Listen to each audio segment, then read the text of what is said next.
आज का वीडियो है दूध का कड़वा सच। जैसे महिलाएं होती हैं हमारे समाज में, जो आधा उम्र के बाद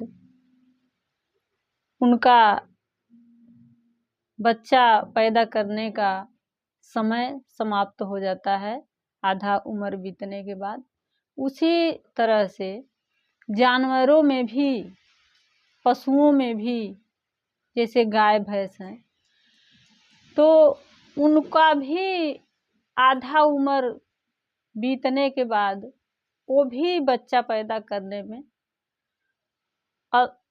असमर्थ हो जाती हैं। तो जब दूध देना बंद कर देती हैं तो वो जाती कहाँ है, इसके बारे में हम कभी नहीं सोचते हैं, कभी नहीं विचार करते हैं, कभी नहीं ये सवाल हमारे मन में पैदा होता है कि आखिर वो गाय भैंस जाती कहाँ है। वो गाय भैंस कट जाती हैं, वो पैदा क्यों की जाती हैं? ताकि हम दूध पी सकें।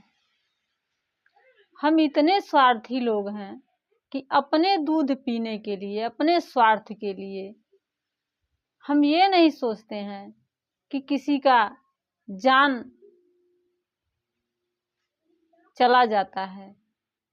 इसीलिए जानने वालों ने कहा है कि दूध जब भी पियो, चाय जब भी पियो, तो दूध का रंग सफेद नहीं, लाल देखो।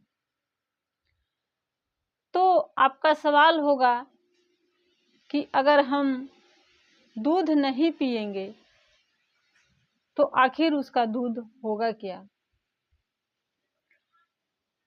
अगर आप दूध नहीं पिएंगे तो वो दूध, वो पशु जिसका हम दूध पी रहे हैं, वो पैदा ही नहीं होंगी। क्योंकि दूध पीने के लिए ही हम उसको पैदा करते हैं और कृत्रिम रूप से पैदा करते हैं। उनके साथ बहुत दुर्व्यवहार किया जाता है। तो अगर आप चाहते हैं कि वो ना कटें, क्योंकि जितना तकलीफ, जितना दर्द हमें होता है, उतना ही दर्द, उतना ही तकलीफ उन्हें भी होता है।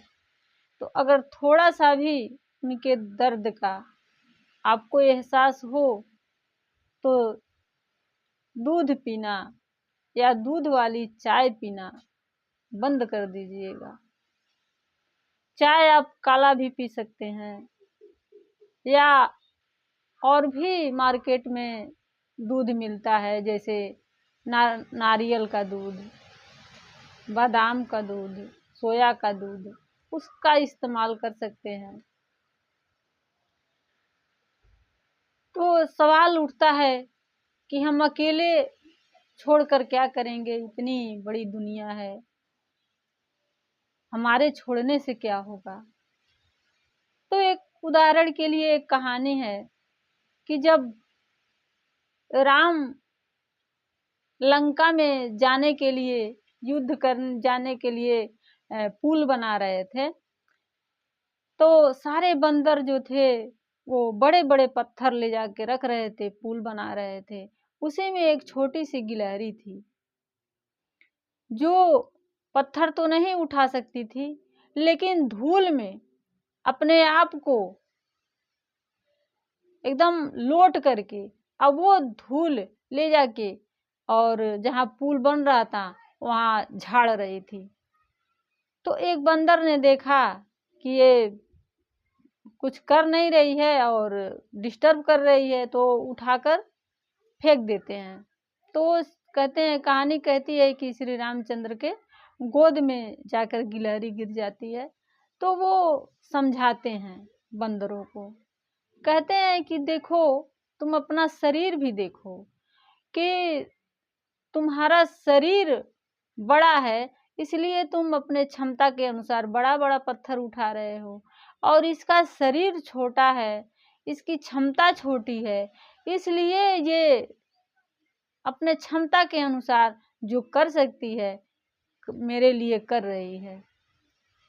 तो वही कहते हैं कि प्यार से अंगुली सहलाए हैं तो वही निशान है, प्यार से सहलाए हैं तो वही समझ लीजिए कि हम गिलहरी ही हैं। देखिए, मैं भी अकेले ही हूँ और आप भी अकेले हैं। इस दुनिया में सब कोई अकेला ही है, और हमारा बस अगर चल सकता है तो स्वयं पर चल सकता है, किसी और पे नहीं चल सकता है। तो गिलहरी समझकर, और ये समाज का, ये नारायण का ही काम है, तो हाथ बटाइए, क्योंकि जानने वालों ने कहा है कि नर ही नारायण है, नर का सेवा ही नारायण का सेवा है, क्योंकि नारायण तो कोई व्यक्तिगत शरीर है नहीं तो उनका सेवा किया जाएगा। तो समाज का ही सेवा, और इस पृथ्वी पर जितने जीव हैं इनका ही सेवा करना राम का सेवा है।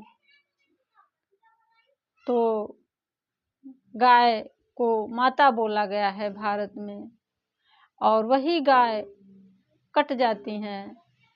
कितने कहते हैं, बहुत से लोग सवाल करते हैं कि अगर हम दूध नहीं पिएंगे तो वो दूध क्या होगा, खराब हो जाएगा। वो जब दूध हम नहीं पिएंगे तो उसे पैदा ही नहीं किया जाएगा, वो नहीं पैदा होंगी, वो पैदा होना चाहती भी नहीं है। हम मनुष्य को ज़्यादा बुद्धि मिल गया है कि राजा बनाकर भेजा गया है कि सब जीवों का रक्षा करें, लेकिन हम रक्षा के बजाय भक्षण कर रहे हैं, मार रहे हैं। जितने जीव जंतु हैं सबको नष्ट कर दे रहे हैं। सिर्फ इस दुनिया में मानव ही मानव है, और मानव अपना भी कल्याण नहीं कर रहा है। कहते हैं कि जिस कालिदास का उदाहरण है कि जिस डाल पर बैठे थे उसी डाल को काट रहे थे। उसी तरह से हम मनुष्य हैं, हम अज्ञान हैं, हम भ्रम में जी रहे हैं, जिस पृथ्वी पर हैं उसी का नष्ट कर रहे हैं, क्योंकि जिसने हमें बनाया है उसी ने जितने जीव जंतु, जितने जानवर हैं, उसको भी उसी ने बनाया है, और सब एक दूसरे के पूरक हैं। जो हम त्याग देते हैं, जो हमारे लिए निरर्थक है वो किसी और के लिए सार्थक है, और जो किसी और के लिए निरर्थक है वो हमारे लिए सार्थक है। इसी तरह से हम सब आपस में जुड़े हुए हैं। तो जब तक सबका संतुलन बना नहीं रहेगा तब तक हम चैन से रह नहीं सकते हैं, चैन से जी नहीं सकते हैं। अब देखिए, गर्मी कितनी ज़्यादा बढ़ रही है, क्योंकि जंगल काट दिया जा रहा है। और जंगल क्यों काट दिया जा रहा है? ताकि जानने वालों ने कहा है कि 75% खेती उस जानवरों को खिलाने के लिए किया जा रहा है, ताकि हम दूध पी सकें और मांस खा सकें। भारत नंबर 1 पर है। यहाँ से मांस का निर्यात होता है। निर्यात माने होता है कि यहाँ से भेजना किसी और देश में, और आयात माने होता है कि कहीं से कुछ आ रहा है दूसरे देश से तो उसको आयात कहते हैं। तो यहाँ निर्यात हो रहा है, और दूध इंडस्ट्री और मांस उद्योग दोनों कदम से कदम मिलाकर चल रहे हैं, दोनों एक साथ चल रहे हैं। तो जब तक ये दूध उद्योग नहीं हटाया जाएगा तब तक मांस उद्योग नहीं हटेगा। ये दोनों साथ साथ चल रहे हैं, ये जोड़ा में चल रहे हैं। तो अगर आप परमार्थ का काम करना चाहते हैं या चाहती हैं तो इसमें हाथ बटाइए। इसमें किस नेति नेति से ही कहते हैं कि ज्ञान बांटने से बढ़ता है, तो इस्तेमाल करिए और बांटिए। यही नारायण का सेवा है। और हम समझते हैं कि नारायण मंदिरों में है, नारायण कथा पुराण में है, तो नारायण वो सिर्फ समझाने के लिए है, वो तथ्य है। लेकिन असल रूप में यही जो हमारे आसपास हैं इन्हीं की रक्षा की जाए तो यही नारायण का सेवा है। इसके अलावा और कोई सेवा नहीं है, क्योंकि नारायण, फिर से कह रही हूँ कि कोई शरीर नहीं है, कोई व्यक्तिगत उनका रूप नहीं है कि उनका जाकर सेवा किया जाएगा। तो कहते हैं